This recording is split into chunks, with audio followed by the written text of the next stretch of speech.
겨울 분위기가 물씬 납니다. 뉴스가 딱딱해 한다는 편견을 깨는 두 사람 나와 있습니다. 먼저 점심시간 동네들과 토크 할 만한 국내 뉴스 소개합니다. 도시락 이슈 이도성 기자. 안녕하세요. 이도성입니다. 네. 네, 그리고 당신이 잡는 사이 벌어진 나라 밖 소식들 재미있게 전해드리는 월드클래스 이용주 캐스터 함께 하고 있습니다. 메리 크리스마스. 벌써 이번 주부터 벌써 크리스마스. 며칠 남았는데. 네, 며칠 안 남았죠. 우리 다가오는 크리스마스를 기다리는 그 설레는 마음으로 도시락 열어볼까요? 무슨 얘기하는지 기다리고 있었는데. 네, 뒤집어 보겠습니다. 첫 번째 도시락 하나, 둘, 셋. 빠밤. 네, 작작 좀 하시라. 이 말은 이 소속사와 갈등을 빚고 있는 인물이죠. 가수 추, 본명 김지우 씨가 한 말입니다. 어제 한 연예 매체가 보도한 내용인데 이 김 씨와 소속사 관계자가 주고받은 메시지가 공개가 됐습니다. 김 씨는 이번 앨범 빠지겠다. 또 답장 안 하냐, 할 줄 아는 게 거짓말밖에 없더라 등의 말을 한 것으로 드러났습니다. 그러니까 지금 김 씨가 정산 문제를 두고 소속사랑 법적 분쟁을 벌이고 있잖아요. 그런 가운데 이게 공개가 된 거네요. 네, 여러 연예인들이 소속사와 돈 문제가 발생하고 있다는 보도 계속했는데 김 씨도 마찬가지입니다. 정산 비율 때문에 법정 다툼까지 벌였고요. 김 씨 측은 일을 할수록 빚이 쌓이는 구조라고 주장했습니다. 지난 1월 전속계약 효력정지 가처분 신청을 냈고 법원은 김 씨의 손을 들어줬습니다. 이후 개인 명의의 법인을 차리고 그룹 활동과 개인 활동을 이어오고 있었습니다.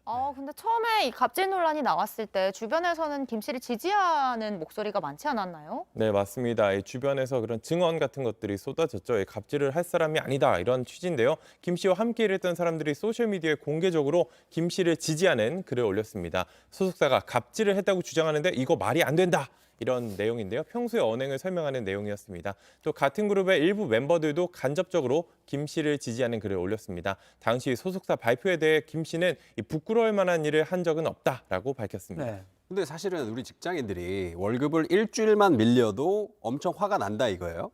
근데 추 씨가 저렇게까지 당했는데 추 씨한테 피해자다움을 강요하는 건 좀 과하지 않나? 그럼 추 씨가 저렇게 당하고 나서도 똑같이 평소 하던 것처럼 대헷 이거를 해야 된다는 얘기예요? 이건 말이 안 되는 거잖아요. 네, 맞습니다. 그런 논란들이 계속해서 이어지고 있습니다. 양측 주장이 어느 정도 일리가 있는 상황입니다. 일단 메시지에 대해서는 김 씨 측은 해당 메시지를 주고받은 관계자는 소속사에서 유일하게 소통이 되는 인물이었다라고 했습니다. 그래서 화를 낸 게 아니라 회사의 운영 방식에 대해서 하소연을 한 것이라고 설명했고요.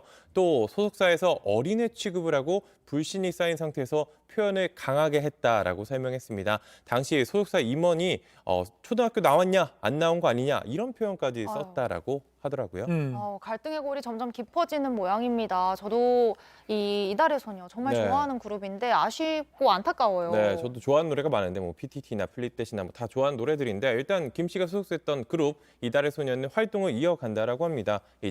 김 씨만 제외하고 11인조로 재편해서 다음 달 새 앨범이 낸다고 하는데요. 저도 참 좋아하는 그룹이었는데 안타깝게 됐습니다. 네, 이게 계속 조금 공방이 이어지고 있는 이슈이기 때문에 조금 어떻게 될지 지켜봐야 될 것 같습니다.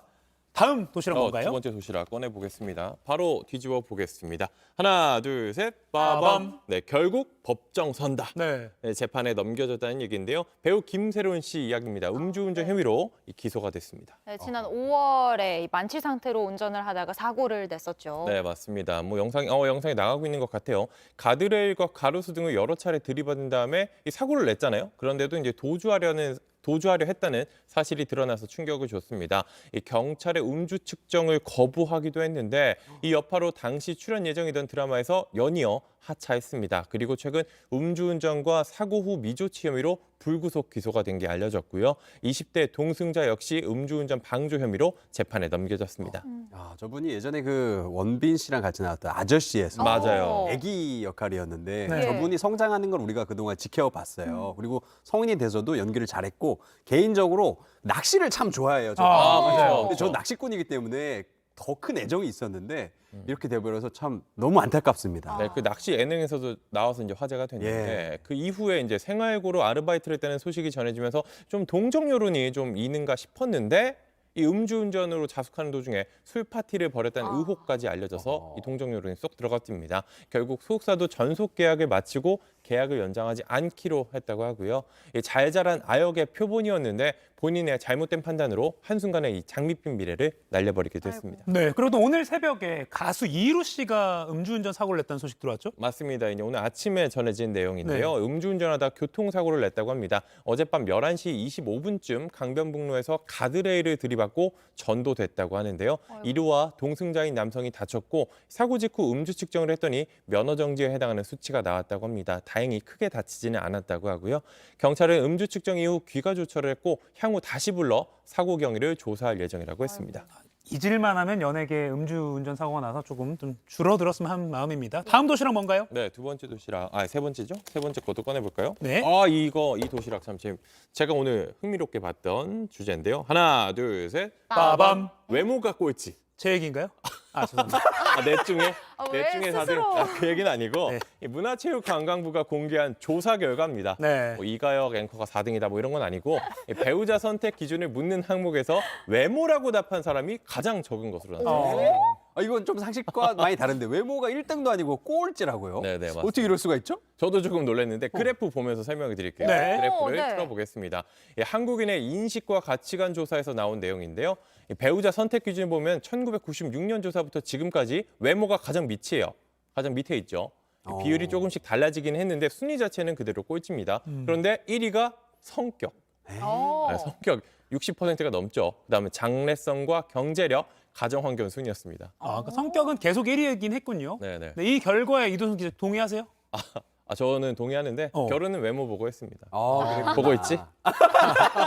집안에 있는 분에게 잘해. 다른 잘하네요. 분들은 우리 이용주 캐스터는 이거 다 거짓말인 것 같아요. 제가 봤을 때는. 솔직히 얘기해서 성격 1위고 외모가 꼴찌다. 그 중간에 재산이 껴있다는 거잖아요. 요즘에 그런 시대 아니야. 요즘 무조건 재산이 1위죠. 그런 시대죠. 요즘 세상이 얼마나 척박한데. 하긴 뭐 경제력이 있어야 결혼도 할 수 있고 아이도 낳을 수 있으니까. 근데 사실 저는 외모도 중요하다고 생각을 하고, 근데 사실 성격이 1위인 거는 좀 제일 중요한 것 같아요. 계속 평생을 같이 살아야 하니까.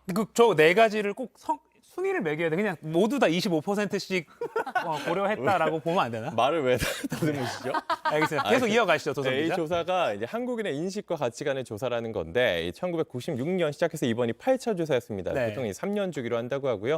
이번에는 지난 7월 13일부터 한 달여간 전국 성인 남녀 5,100명을 대상으로 가구 방문 면접 조사 방식으로 진행했습니다. 또 이제 결혼에 대한 인식 조사도 있었는데요. 그래프 보여드릴게요.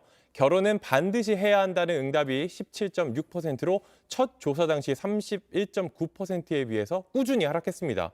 꼭 할 필요 없다라는 것 같은데 가능한 한 하는 것이 좋다가 47.7%로 가장 높았고 그다음으로는 본인이 원하지 않는다고 하면 하지 않아도 된다가 35%였습니다. 지금 그래프 보면 96년도에 제일 높은 빨간색이 36.7%, 그러니까 반드시 네, 해야 맞아요. 된다가 가장 많았어요. 근데 2022년 올해는 제일 꼴등으로 내려갔어요. 네. 계속 하라고. 인식이 좀 바뀌고 있는 것 같아요. 네. 저는 좀 늘 주변에 할까 싶은 사람이 있으면 하라고 하거든요. 근데 뭐 나이나 다른 이유 때문에 해야 될 것 같다라고 하면 좀 추천하지 않는다 이렇게 이야기를 하는 편입니다. 그러니까 아기 키우기 어렵고 막 이런 척박한 아까 말했지만 그런 것 때문에 결혼에 대해서 좀 미루는 그런 세태가 있는 거 아닌가 그런 생각이 듭니다.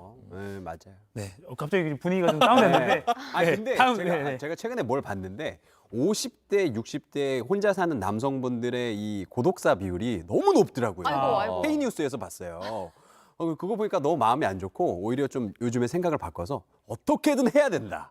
무조건 해야 된다라는 쪽으로 전 좀 바뀌고 있는 것 같아요. 좋은 소식 기다려봐야겠네요. 네, 기다리겠습니다. 사람이 기대하겠습니다. 있어야지. 뭘 좋은 소식이 있어. 다음으로 해볼까요? 다음 도시락 바로 보여주시죠. 마지막 도시락 바로 꺼내보도록 하겠습니다. 바로 뒤집겠습니다. 하나, 둘, 셋. 빠밤. 네, 가업과 비트코인. 오. 네, 아버지와 함께 불법 도박 사이트를 운영해 천여 원을 벌어들인 30대 딸이 구속됐습니다. 그러니까 이 가업이 불법 도박 사이트를 말하는 네, 거군요. 맞습니다. 이게 비트코인을 매개로 불법 도박 사이트를 운영했다라고 하는데요. 이 주범격인 아버지가 해외에서 붙잡혀 국내로 압송되니까 사업을 물려받았다고 합니다. 이게 2018년부터 지난해 8월까지 가족들과 함께 운영하면서 벌어들인 돈이 비트코인으로 1,800개인데요. 이게 당시 시세 기준으로 1,430억 원 상당이라고 합니다. 1,430원 아니고 원? 와. 맞습니다. 상당한 수치죠. 이 다른 혐의로 입건된 이제 언니 등과 함께 빼돌렸다고 하는데요. 현금화하는 과정에서 덜미를 붙잡혔습니다. 그런데 이 여성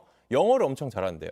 그래서 이 언어를 다른 나라 언어로 바꿔서 이 전 세계로 뻗어나가는데 일조를 했다라고 합니다. 아버지는 지난해 징역 13년형을 선고받았고 사이트는 현재 대부분 폐쇄된 상황이라고 하는데요. 이 여성 역시 구속됐으니까 조만간 재판에 넘겨질 걸로 보입니다. 저 정도 능력이면 다른 좀 건전한 일을 했으면 더 잘 됐을 것 같다는 생각 드는데요. 아무튼 오늘 잘 들었습니다.